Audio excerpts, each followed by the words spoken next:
రాజమండ్రిలో భారీ చోరీ జరిగింది. హెచ్డిఎఫ్సి బ్యాంకు ఉద్యోగి 2 కోట్ల రూపాయలను చోరీ చేసి పారిపోయాడు. ఆ పారిపోయిన ఉద్యోగి కోసం పోలీసులు గాలించారు. 2,20,00,000 రూపాయలతో పారిపోయాడు. 2.5 కోట్ల రూపాయలతో నిందితుని ఇప్పుడు పట్టుకున్నారు. 12 గంటల్లోనే నిందితుని పోలీసులు పట్టుకున్నారు. హెచ్డిఎఫ్సి బ్యాంక్ ఏటీఎంలకు క్యాష్ ఫిల్లింగ్ చేసే ప్రైవేట్ ఏజెన్సీకి చెందిన ఉద్యోగి అశోక్ కుమార్ ఈ దోపిడీకి పాల్పడ్డాడు. 19 ఏటీఎంలలో డబ్బులు ఫిల్ చేయడానికి దానవాయిపేట హెచ్డిఎఫ్సి నుంచి 2.5 కోట్ల రూపాయలను డ్రా చేశాడు అశోక్. తోటి సిబ్బందికి కూడా తెలియకుండా 2.5 కోట్ల రూపాయలతో జంప్ అయ్యాడు. 5 ప్రత్యేక బృందాలతో గాలించి నిందితుని పోలీసులు పట్టుకున్నారు. నిందితుడి దగ్గర నుంచి పోలీసులు స్వాధీనం చేసుకున్న డబ్బుని, నిందితుడిని మీరు ఆర్టీవీ స్క్రీన్ పైన చూస్తున్నారు. జల్సాలకు అలవాటు పడి ఈ దొంగతనానికి అశోక్ పాల్పడినట్లుగా పోలీసులు తేల్చారు. దొంగను, డబ్బును పోలీసులు పట్టుకున్న తర్వాత పోలీసులు మీడియాతో మాట్లాడారు. ఒకసారి పోలీసులు ఈ దొంగతనం గురించి ఏం మాట్లాడారో చూద్దాం. అందరికీ తెలుసు, నిన్న మనకి హెచ్డిఎఫ్సి బ్యాంక్లో ఒక అశోక్ అనేటటువంటి ఇటాచీ క్యాష్ మేనేజ్మెంట్ సర్వీసెస్ అంటే రోజు ఏటీఎంస్లో ఎవ్రీడే రిప్లెనిష్ అంటే ఈ మొత్తం ఈ నోట్లన్నింటినీ ఏటీఎంస్లో నింపడానికి అని చెప్పి తీసుకెళ్తూ ఉంటారు రెగ్యులర్గా. సో దానికి సంబంధించిన మొత్తం ఏదైతే యాక్టివిటీ ఉంటుందో దానికి HDFC bank Hitachi cash management services అనే ఒక కంపెనీకి అప్పచెప్పారు.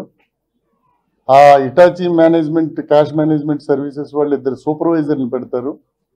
ఆ 2 సూపర్వైజర్లతో పాటు ఒక 2 గన్మెన్లు ప్లస్ 2 కస్టోడియన్స్, ఒక డ్రైవరు, 5గురు ఉంటారు. వాళ్ళకు వెహికల్ ఉంటుంది. 2 సూపర్వైజర్స్ కూడా రాజబాబు అండ్ అశోక్ కుమార్ అనే 2 వ్యక్తులు. సో వీళ్ళిద్దరూ కూడా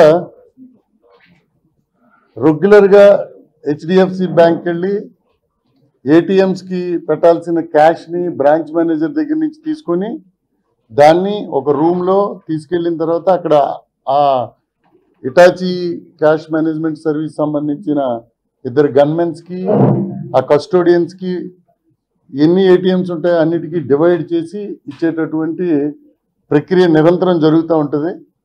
నిన్నటి రోజు ఈ అశోక్ అనేటటువంటి వ్యక్తి కానీ రాజబాబు అనేటటువంటి వ్యక్తి ఇద్దరు కూడా హెచ్డిఎఫ్సి బ్యాంక్ దగ్గర నుంచి 2,20,00,000 రూపాయలు, 50,000 రూపాయలు, 2,20,50,000 రూపాయలు తీసుకొని ఈ కస్టోడియన్స్, గన్మెన్లు ఎక్కడ ఉంటారో వాళ్ళకి దగ్గరికి వెళ్ళి వాళ్ళకి ఇవ్వకుండా ఈ రాజబాబు అనే వ్యక్తి ఏదో పని మీద బయటికి వెళ్ళిపోయినప్పుడు ఈ అశోక్ అనే వ్యక్తి జాగ్రత్తగా ఆ రాజబాబుని కూడా ఏమర్చి ఈ మొత్తం క్యాష్ని పట్టుకొని బయటికి వెళ్ళిపోవడం జరిగింది. It happened around 12:30 in the afternoon. So మేనేజర్స్కి ఎవరికి తెలియదు అది.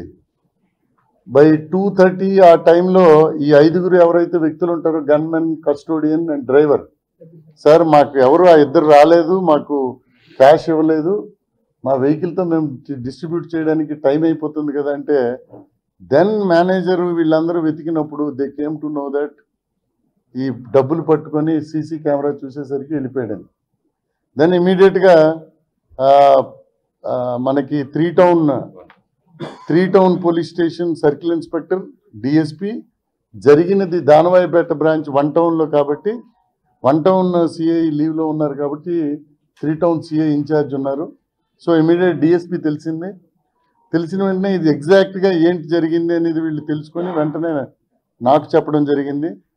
వెంటనే మనం వాట్ ఎవర్ ఎస్ఓపిస్ డీజీపీ గారు కానీ ఇతర ఉన్నతాధికారులు, మా ఐజీ సాబ్, ఏలూరు అశోక్ కుమార్ సార్, వీళ్ళందరూ చెప్పిన ఎస్ఓపి స్టాండర్డ్ ఆపరేటింగ్ ప్రొసీజర్ ఏదైతే ఉందో దాన్ని ఫాలో అయ్యాం.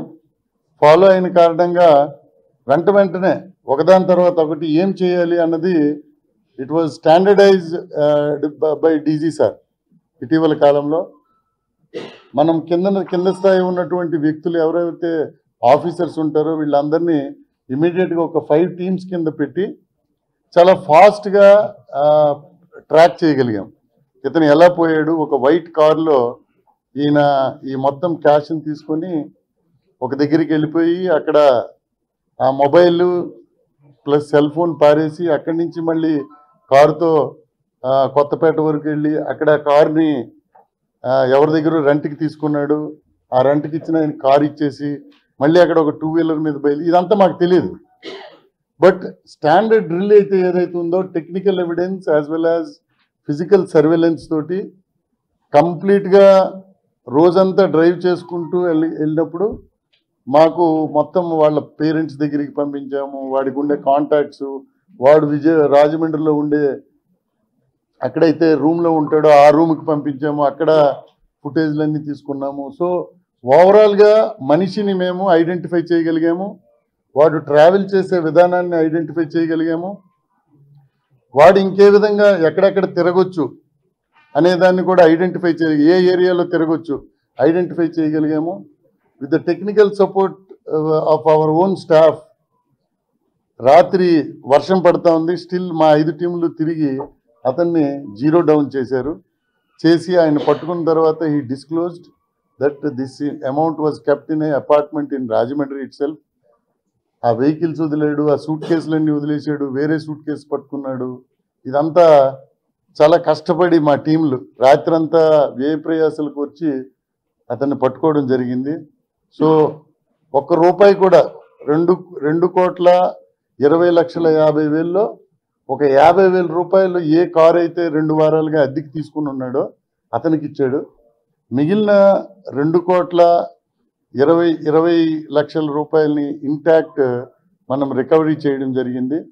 సో వితౌట్ ఎనీ డిలే మనం రెస్పాండ్ అయ్యాం. కాబట్టి ఏదైతే ఉన్నతాధికారులు చెప్పినటువంటి SOPని ఫాలో అయ్యాం. కాబట్టి కిందనున్న నా స్టాఫ్ నిన్న పనిచేసిన విధానం చూశాను. అసలు ఎవరు కూడా నిద్రపోలేదు. ఈరోజు మార్నింగ్ రిమైనింగ్ 9 lakhs కూడా వచ్చిన తర్వాత ఎక్యూజ్ని అడిగితే చాలాసేపు చెప్పలేదు. లాస్ట్లో మళ్ళీ ఎక్యూజ్ని అడిగితే దెన్ ఈ reveal that somewhere in Alamuru ఒకరి దగ్గర పెట్టామని. సో మళ్ళీ అది కూడా రికవరీ చేసి తీసుకొచ్చారు మా స్టాఫ్ అంతా. సో దీనికి 1 టౌన్ ఇన్ఛార్జ్ CI ఎవరైతే వీరయ్య గౌడ్ ఉన్నారో, అలాగే ఆయన SIs ఉన్నారు. లిస్ట్ ఆఫ్ ఆఫీసర్స్ ఏది? సో అలాగే CI SB, అలాగే విజయ్ కుమార్ అని CCS ఇన్స్పెక్టర్, అయ్యప్పరెడ్డి అని ఒక సబ్ ఇన్స్పెక్టర్, అలాగే SIs M కేశవ, అలాగే J ఆదినారాయణ.